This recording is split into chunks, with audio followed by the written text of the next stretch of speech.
I'm teaching you how to do a spiral using tie-dye this time.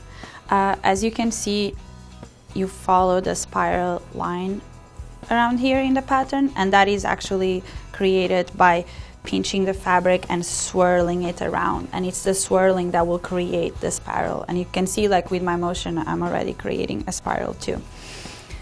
So I'm going to showcase using a piece of wet fabric, and even though you should always start with your fabric wet for dyeing, the spiral, it's much easier to do if you really start with it wet. So in other techniques, you can first do the tie and the resist and then soak them in water. For this one, I really recommend doing it while it's wet.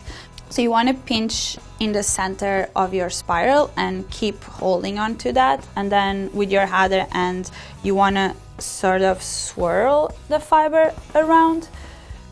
And the fabric will kind of want to move in its own way, and you should respect that. And in the end, you finish with something that kind of looks like a cinnamon roll a little bit. And then the bottom side, normally it's much clearer, the spiral shape.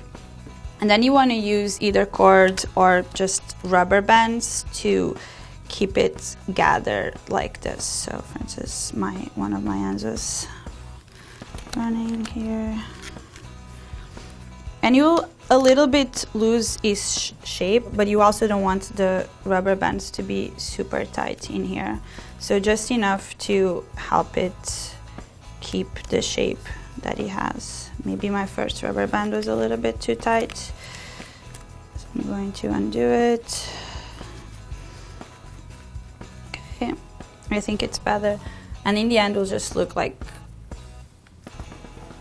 a tied spiral. At this point, you could dunk it in a dye bath that you have previously prepared. Like I have this one that I prepared as usual just by mixing the dye with water and some dye activators such as soda ash. And in that case, you dunk it and you let it sit for 1 hour, and then after 1 hour you remove the dyes, wash it, and you're ready to go. Other thing that you can do when you do the spiral that I'm going to show, sorry, you don't want to have strings on your fabric too, that I'm going to show now is in a case that you wanted to do a spiral with more than one color. So again, pinching in the center of your spiral, swirling the fabric around, sort of helping it out with the other end.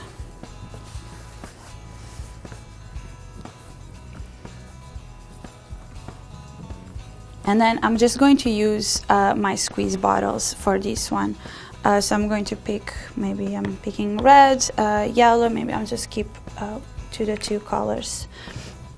For this technique, because there's no risk of the fabric falling apart when you put it in a dye bath, you actually don't need to tie it. So your spiral will be able to like keep more the spirally shape. When you're applying the dye, you want to make sure that you're following the spiral curve with your squeeze bottle. So I'll start in the middle, and I'm following it with one of the colors, and you want to make sure you add enough to go through all the layers, and then you pick the second color and you want to apply it sort of in the spaces that the first color didn't get, also following the spiral. You can also get creative and you can apply it in lines from the center towards the end, or you can apply more than one color if you want. I often like to flip it and do the same thing on the other side, even if it's the messier side that you can see the spiral as well, but just to make sure that both sides of my fabric will have color.